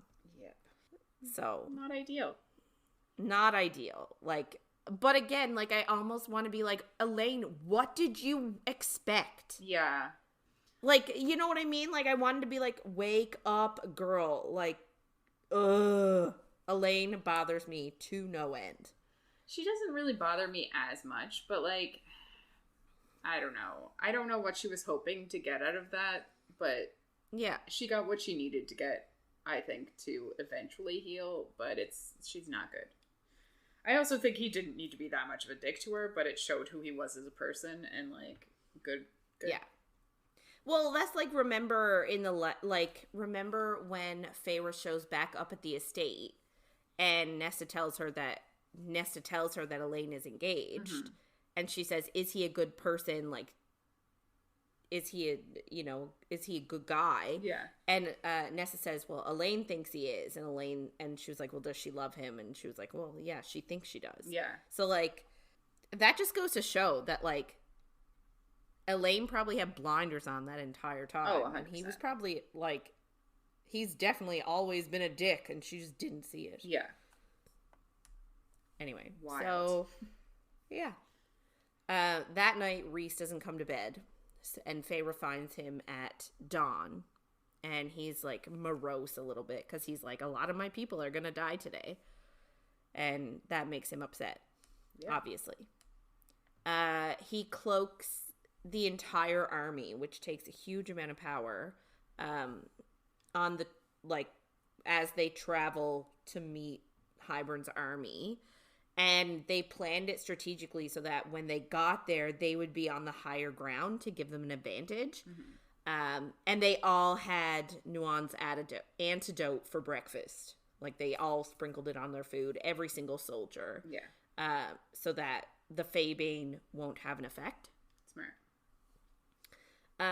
When they get there, though, nobody sees Hybern and no one sees the cauldron. So that's sort of like, what's going on? Why is he not here? Yeah. Feyre stays, like, above on this little, like, not calling it a cliff, like a little edge area, like, away from the battle, and she, like, is staring down at it and just watches. Like, the front lines are not the place for her because she doesn't know the formations. She doesn't, you know what I mean? Like, it's not the sort of battle, like, for the summer court when they were in Adriata, like, yeah, that was her thing because people were in trouble and she was just, like, rescuing people. But in, like, this sort of formal, like, battle, it's not really the place for her. I guess Rhys, like, uncloaks everybody, and the Illyrians and the Darkbringer army do, like, a really awesome job. They hammer the left flank, like Jurian suggests, and it breaks apart, and that whole army starts to, like, disorganize and retreat, but there's, like, one commander that is, like, keeping his legion together and trying to reform the lines and everything like that. So Cassian, who was down on the front lines, like, picks that guy as his opponent. Yeah. So they're going to have, like, a one-on-one. And Feyre watches him do all this. And, like, he's efficient, he's brutal, and I'm going to say talented. Yeah. At killing. Yeah. And Feyre, like, sort of understands now why, even though they hate his guts, she understands why the Illyrians respect him. Mm-hmm.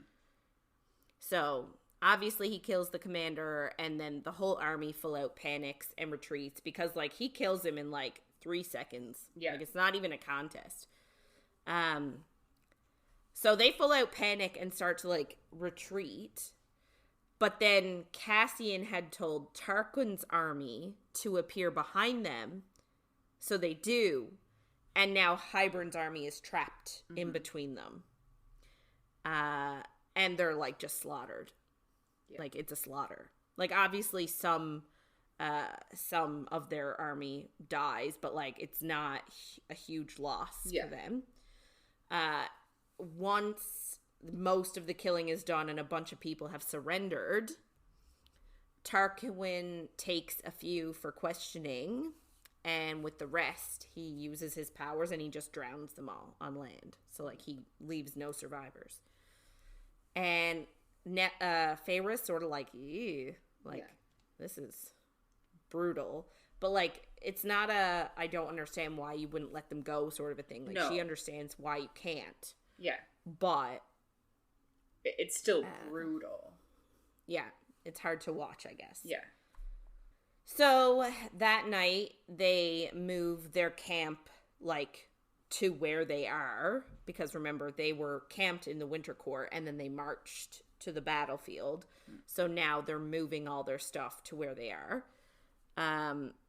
Elain is still, like, a shell, and literally leaves her tent, or, like, is standing there. They set up her tent, and then goes back in her tent. Like, she just does nothing. Yeah. Rhys and Cass come back from battle, and Nesta and Feyre are tearing linen for bandages. And Nesta actually notices that Cassian sprained his wrist, but, like, no one else could see that because he had it covered in armor and metal. But Nesta could tell. Could sense it somehow. How could she sense that? I don't know. It's as if they are connected in some way. Some way, you say. So then Nesta, like, wraps it for him and, like, tends to it, and then they have this moment, and they're, like, looking into each other's eyes, and it's, like, a kind of a moment, and then all of a sudden Mor interrupts them. And then Nesta's like, oh, this is the time for me to peace out. So she, like, runs away back to her tent. The next day, Feyre, Nesta, and Mor spend the whole day, like, tending to the injured and, like, doing, like, small things around camp. And that night in bed, Feyre and Rhys have sex. What? Apparently it's, like, it's fast and it's hard and it's sort of like they just need each other. Yeah. And she admits to him afterwards that she doesn't know if she's ready to fight in an organized battle like that. Like, she says she works better when there are people to defend. Yeah. And she feels like a coward, but Rhys is like, has to remind her, like, you're not a coward. I'm honored to have you by my side. And, like, the fact that the soldiers see you around is important. Yeah. Also, like, you're not hiding in a manor house. Like, you're here. You're present. Yeah. You're doing what you can. She's also a 19-year-old girl. Yes. Yes. What the fuck? She is. Yep. Yeah. That's true. Yeah. So they stay at the camp for a few days, and, like, they're starting to grow restless. And then Azriel reports that he sees Hybern's army marching to the Winter Court border this time. And they don't really know what to do because the position they have now is really advantageous. So they don't want to, like, give it up. Mm-hmm. They're worried that if they were to all leave, Hybern could then, like, come in and take it. But they also don't want to let Hybern's army go wherever they want. Yeah. So Varian, because Varian is in on this, has this idea to spin a glamour that makes it look and sound like they're all still there, and then they will march north for real life. Mm-hmm. So Rhys and Feyre work the spell together, and they all leave along with Tarquin's Summer Court army. So right now, it's literally just Rhys's army, the Illyrians, the Darkbringers, and Tarquin's army, I think. Mm-hmm. I think so, too. And now, yeah, so it's just night and summer. So they make it to the Winter Court border, and they pick the evening time to battle, because Cassian says that, like, Hybern's army would be tired after marching all day, mm-hmm. but then they show up to battle. But that was a ruse. They're not tired at all. And they were sort of, like, expecting the battle to go a different way, but they still won, but it was a lot bloodier, and they lost a lot more. They were losing a lot more soldiers than they thought. Yeah. The Darkbringer army actually started to buckle, like, their front lines. I don't really understand what these things mean. But, like, so the Darkbringer army starts to buckle first, and Hybern, like, breaks through their front lines and cuts their legion in half, like, in 2 pieces. And Feyre, again, is watching this from, like, a hill with Mor and Nesta, and they're all worried about Cass because he sees the lines broken, and he knows that you gotta reform the lines. Okay. So he lands in the middle of the broken line, and he's trying to, like, single-handedly force all of Hybern's soldiers back so that they can reform their lines. Yeah. But, like, his power was drained from, like, just from the past few days. Mm-hmm. Rhys's power is drained. So, like, this battle is not going well. Yeah. So, and Feyre knows, too, that, like, this isn't even the main army. Like, this is just a small little piece. Yeah. But they can't find the army.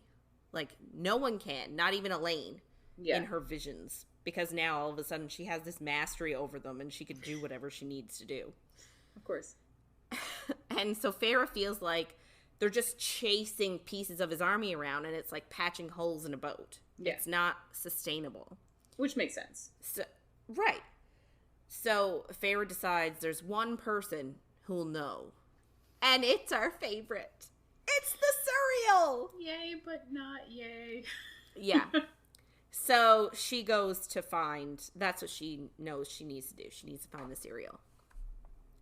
So, Mor is sort of up there. I'm not going to say protecting Feyre because she's not, but, like, she kind of is. Yeah. Yeah. Yeah, she is, I guess. She kind of is, but, like, it's not stated that she is. Yeah. But, like, why else would she be up there?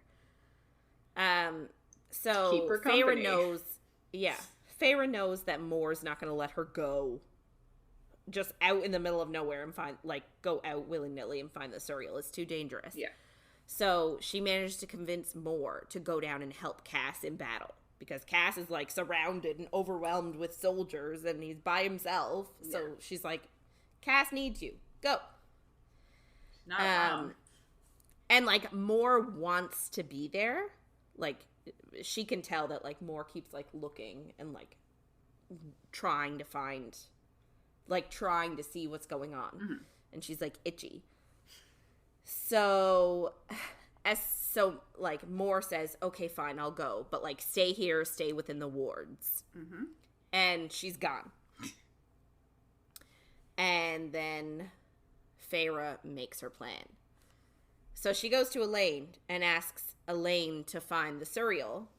And Elain does it. She manages to get her a map, and she points at where it is on the map. Yeah. And apparently the Suriel is headed to the quote-unquote middle. Mm-hmm. So that's the territory of woods that nobody owns. And that's where the Weaver of the Wood is. Ooh. Uh-oh. AKA the Bone Carver's twin, Striga. Mm-hmm. So she winnows there. And obviously her magic, I feel like it was far enough away that her magic's sort of drained by the time she gets there. But the Suriel is right there. Yeah. She doesn't have to trap it or anything. And they just have a conversation. Anyway, yeah, so she doesn't trap it or anything. They just sit and have a conversation. So I just love it so much because remember the first time in ACOWAR when we met the Suriel, it was oh, you got to make sure you leave it some sort of chicken fresh or something meat, yeah. Or fresh meat or an item of clothing, and then you gotta trap it and hang it upside down, and then when you let it go you gotta make sure you run a certain way so it doesn't chase you and eat you, and you can ask it one question only, yeah, right? And it's all these rules, and now all of a sudden they're just besties. Yeah, it's so and cute. I love it so much. Yeah. But, here's my question. So, the Suriel is, one being in a species. Mm-hmm. They're all called the Suriel. It's not just this one thing that has a name. There's a few of them. Yeah. So, is it just this one specific one that she's always running into over? Is it the same one? Or is it they all have collective minds? Yeah. So, I think it is the same one based on their conversation at the end of this section, but it's hard to tell because we don't really understand the species. If they all do have I thought they all had a collective consciousness. Yeah. Consciousness. Don't know. Anyway. Yeah, I'm not sure. It's interesting. So they just sit, they don't sit, but they just stand and have a conversation. And she notices that the Suriel has this really lovely new cloak on. So she asks the Suriel where Hybern's army is. But the Suriel doesn't know, can't find out. So he's cloaking the army with cauldron magic, and the Suriel can't figure it out. Yeah. But the Suriel does say that they can use the beautiful thief to find the cauldron, and therefore Hybern's army. And she's Nesta? And the Suriel then adds that if she is untrained, which she sort of is, mm-hmm. Then they can use, quote-unquote, bones and stones. Yeah. And those are AKA scrying stones. Mm-hmm. Feyre also asks, next question, because the one question rule doesn't apply here. No, ever. To Feyre. No. Feyre also asks, why the cauldron didn't react when she tried to nullify its power in the last book. And the Suriel tells her she didn't hold on long enough. And she was well, it was killing me. And the Suriel is well, yeah, I mean, did you think, such a spell, it requires a sacrifice to be completed? And she also asks if nullifying the cauldron will even make a difference. Yeah. Is there a point, or should they just try and fight the army? And the Suriel tells her that if they can gather enough allies and if they survive long enough, then yes, it will make a difference. Mm-hmm. And she then talks to the Suriel about the bone carver and how it wanted the Ouroboros mirror and how she can't retrieve it. But the Suriel essentially tells her that only she can decide what breaks her. And this is a really famous quote from this book, only you can decide what breaks you, right? Which she doesn't really understand at this point. And then the Suriel even gives her more information and tells her to tell the silver-eyed one, which is Amryn, that the answer she seeks lies on the second and penultimate pages of the book. And that's the key to stopping Hybern. Interesting. So, yes. So, the Suriel has given us a nice info dump. Yes. Has helped us immensely. And then, all of a sudden, an ash arrow pierces through the Suriel's throat. Oy. Which is so sad. And a voice behind Feyre asks, why the Suriel speaks to her when it wouldn't speak to me. And Feyre turns around to see that it's Ianthe with 2 of Hybern's soldiers. So Feyre, dodges behind a tree, and she's watching the Suriel, bleed out. And Ianthe, explains that she had given the Suriel a cloak with a tracking spell on it so that she could find Feyre, because she expected her to look for the Suriel. Yeah. And obviously she's super pissed the Suriel wouldn't answer any of her questions. Mm-hmm. And, sucks to be you, Ianthe. True. Maybe don't be a bitch. Good point. Good points all around. So, Feyre knows that she should winnow immediately. But she doesn't want to leave the Suriel behind to be captured and brought back to Hybern. My heart. I know. Even though the Suriel is, telling her to run, to leave it behind. The Suriel is, I don't know if it's mouthing it to her or if it's, just looking with its eyes. I think it's, I think they said run once or twice or something like that. Yeah, but, it must have been quietly done. Yeah. Yeah. So she makes a split-second decision, and she pops out behind the tree. And I'm not going to lie, this is one of my favorite things Feyre does this whole book. 100% agree. Yeah. The first time I was like, damn, girl. Yeah, so good. So she pops out behind the tree to, make Ianthe and the soldiers aware that she's there. And she starts to run, hoping they would chase her and leave the Suriel alone, which they do. Mm-hmm. And she runs through the forest. She's just thinking, help me, help me. And I feel like she does this a lot. And then some ancient being always, answers. Yeah. So she says she can feel, the ancient forest almost like it looks like trees are moving out of her way. Mm-hmm. And then moving into the way of the ones chasing her. It's interesting. Yeah. Which is so cool. Yeah. And she runs straight into the Weaver's cottage. No hesitation. And, she knows that the Weaver is going to, slam the door shut and keep it from opening again. Mm-hmm. So she essentially uses all of her might to keep the door open.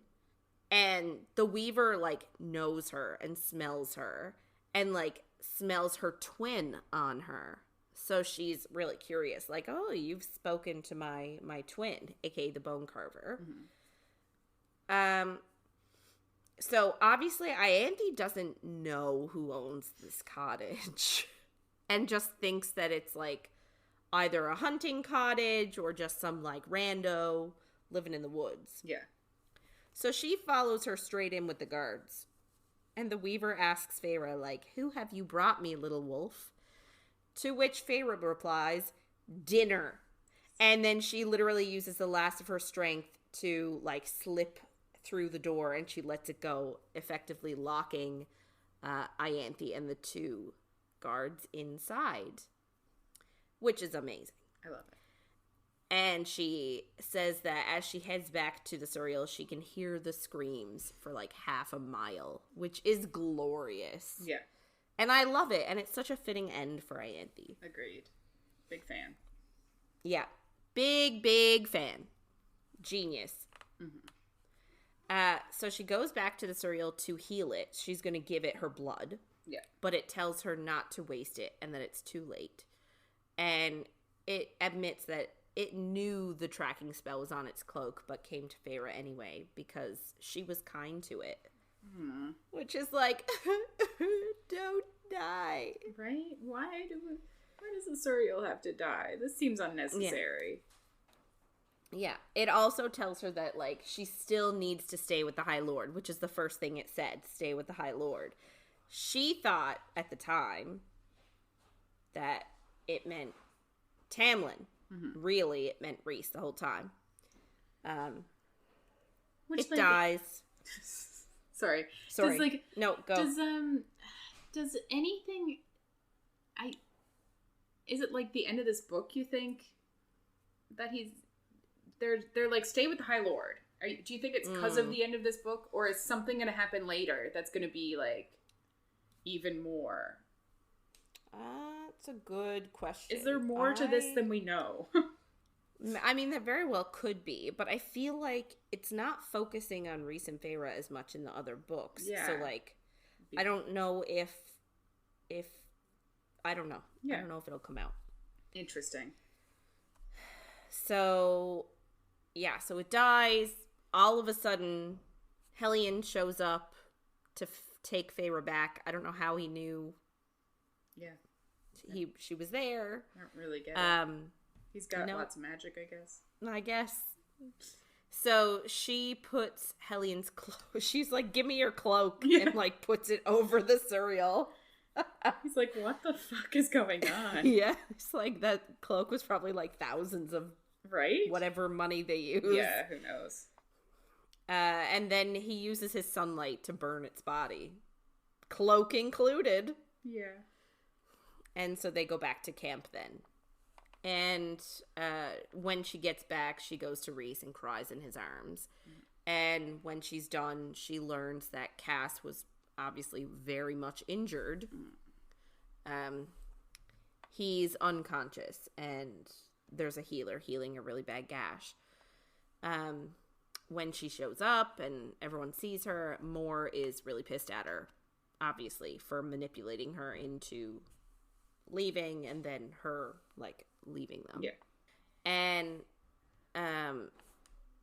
Rhys is also, like, he said he was super worried when he realized that she was gone. And she essentially told Rhys that, like, if I told you that I was leaving, you might not let me go. But he had to be like, you're an adult.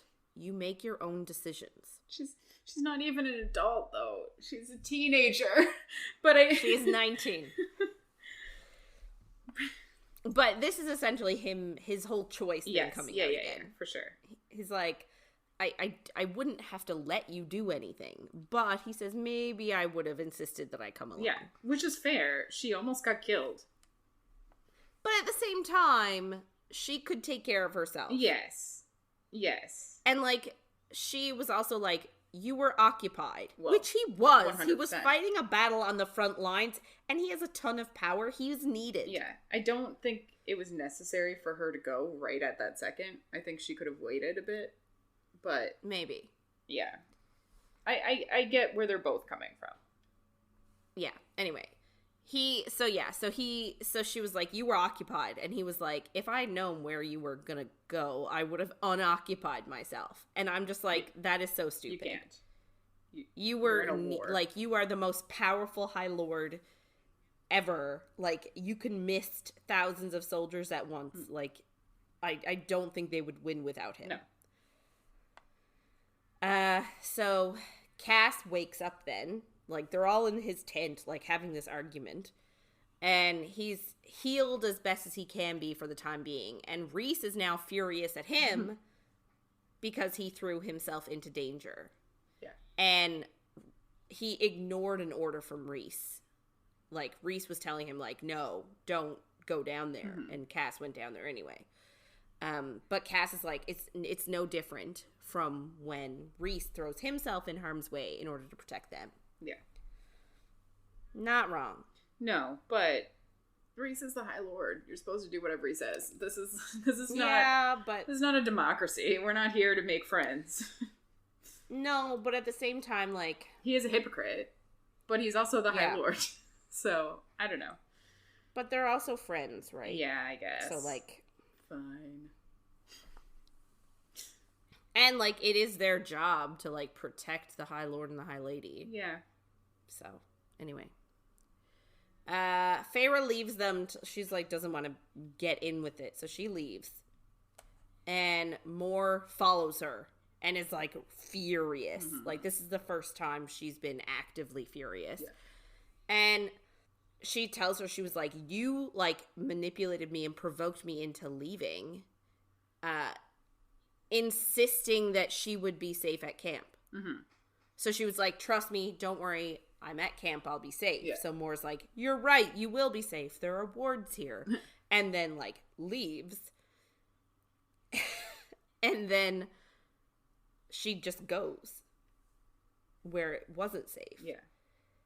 And Moore essentially tells her that, like, you lied to us. You're implying that you don't trust us. Yeah. And that's not acceptable. Mm-hmm. And then this really bothers me because then Feyre brings up that Moore lies to them every single day. And I feel like that is not a part of this conversation. Yeah. And I think this is actually a real dick move for Feyre to bring up at this point. 100%. Like, it's not the same thing. No. At all. She's just lashing out. Yeah. So Feyre, like, comes back and says that you lie to them every day, like, because of Asriel and Hellion, and, like, essentially saying, like, you're ignoring Asriel's feelings for you, and, like, implying that maybe she has feelings but is not acting on them, but then she'll act on physicalness with Hellion, like, anyway, it just, like, again, it is not the same. No. It's also none of her business. It's none of Feyre's business. She's not lying to Feyre. She's not lying to anybody. Like, I get so upset because people are so mad at Moore because they're like, she's leading Asriel on. She's not. She just slept with Elain. She's not leading Asriel on. He's attached himself to someone he knows he can't have because he doesn't want to feel emotions. Like, that's... I get so annoyed when people are mad at Moore. Do you think Moore's never said, hey, I don't like you to him? Like, there's no way they haven't had that conversation in 500 years. No, that is the thing. They haven't. I don't know if that's true. It comes up in the next section. Oh, does it? I don't know. Yeah. I know she doesn't tell him everything, but I don't believe that she's never been like, I'm not interested. No, apparently she hasn't. Oh, well, I haven't read that yet. But anyway, so, like, it's still, like, it has nothing to do with Feyre putting herself in an unsafe situation and not telling the others. It has nothing to do with Feyre Like, at all. They're completely different things. Yeah. Anyway, so Moore is, like, pissed at her for bringing it up. Of course. Obviously. Yes. Like, this has nothing to do with it. And says, like, essentially, so they've made their way, as they were arguing, like, they made their way into Moore's tent. So Moore is like, just get out. Yeah. And then, all of a sudden, Amren shows up. And she's got the book. Smart. So they all meet in Rhys's tent. And Feyre tells Amren about what the Suriel said about the pages they need. And Amren also brought scrying stones that Nesta's going to need. So Nesta takes the stones and casts her mind to the cauldron to find it. But as she is finding it, she starts to, like, pant and get a little bit, like, looks like she's expending a lot of power. Mm. So that causes Feyre to sort of worry about it. So she enters her mind to see what Nesta is seeing. And Nesta is in Hybern's tent with the cauldron and Hybern and Durian. And Nesta is, like, paralyzed with fear because she hasn't seen the cauldron since it turned her. And I can only describe it as the cauldron, like, sees them. Yeah. And, like, even though it's an inanimate object, like, Feyre describes it, it seems like it's gonna, like, lunge for Nesta. Again, even though it's not real. It's not a thing. It's not conscious. Yeah. Well, do we know that for sure? Well, no, we don't. So Feyre's, like, yelling at Nesta to drop the stones and run so the cauldron can't follow them and find them and, like, create this, like, psychic bridge between the cauldron and them. So she throws the stones and comes out of the vision, and they see on the map where Hybern's army is. It's camped on the edge of the human territory, really close to her family estate. Yeah, not ideal. No.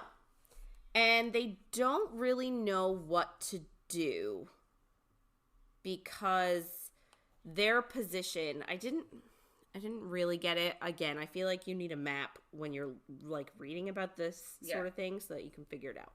So apparently they're like, their position means that they're trapped between Hybern's army and the middle, which is the creepy forest.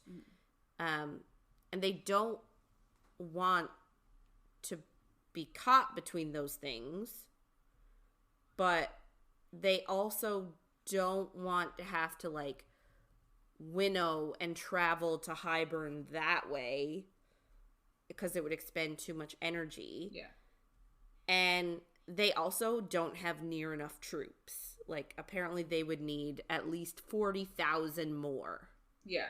In order to make it comfortable. And apparently the Winter Court, who is coming, Callias will not even have half that. Yeah. They also don't have time to find Miriam and Draken at this point.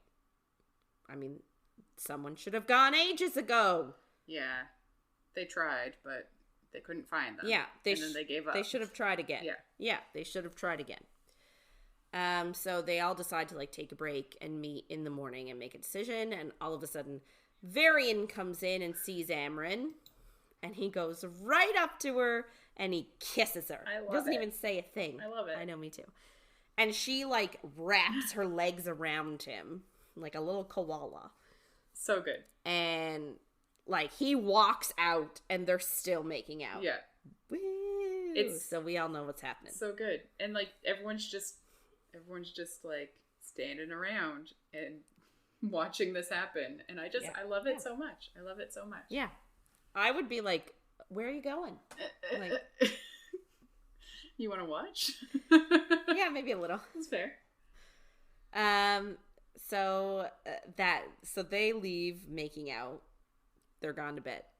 Nesta and Cassian also go to bed, but not like that. Not a woo. They just go. Boo. He's also very injured. He is very injured. Yes. So Boo. it's not happening. Yeah. So that night, Feyre's in bed and she dreams of a bunch of things. She dreams of the Suriel dying. She dreams of the Weaver eating Ianthe. And then she dreams of Grayson beckoning to Elain from the edge of the forest. But, like, it's just a dream. Yes. Just a dream. And then, yes. And then she dreams of the cauldron watching them, like, extending its magic towards them. And this sort of jolts Feyre awake, and she tells Rhys that something is wrong. And they're about to get out of bed when Amren and Nesta show up. Yeah. And then the rest of them show up. And the three women, like Amren, Nesta, and Feyre, they're made so they can feel the cauldron's magic in the camp. Mm-hmm. Everyone else gets nothing. Yeah. Like, they're like, what is up with these women? But they can hear, like, almost like a siren song. Like, they say it's both man and woman, young and old. But, like, it's not getting louder. It's getting quieter. Yeah. And then they can feel the magic, like, retreating from the camp until it's gone. And initially, they're like, they think that it's just the cauldron having a look around. Yeah. But then they remember that Elain is not with them right now. And that she exists. Yeah. So they go to her tent, and turns out she is not there. She's gone. It's Asriel who realizes she's not there, which is funny because, like, Nesta is such a big, like, Elain stan. But it's also, like, the whole Az and Elain thing, which, like, I don't care about. So they run to the edge of the forest where Feyre dreamed of Grayson, like, beckoning to Elain. Mm-hmm. And in the dream, he was promising that he could make her human again and that they could be together. Mm. And Rhys all of a sudden finds her cloak, Elaine's cloak. It was left on the edge. So that's when they realize that the cauldron has used its magic to lure Elain away from them. Eek. And Cassian, like, he's all, like, eager to go get her. Like, he knows that, like, Nesta is distraught about it, so he wants to go for Nesta. But Nesta knows, like, this is not something that he can just do with brute strength. He's like, one person. Yeah. One person who is injured. Like, he can't do that. Yeah. You're not going to bypass a huge camp of a full army and bring someone back. Yeah. Asriel, however, is determined. He is going to get her. And Feyre has decided that she is going with him. Mm-hmm. And there's no argument. Both of them are going. Yeah. She has an idea. She shifts into Ianthe. She becomes Ianthe. And they get a blacksmith to forge like a silver circlet that Ianthe wears. And puts one of Asriel's blue siphons in it. Mm-hmm. So that it looks like her little headpiece. And they also get a spare set of robes from one of the priestesses at camp.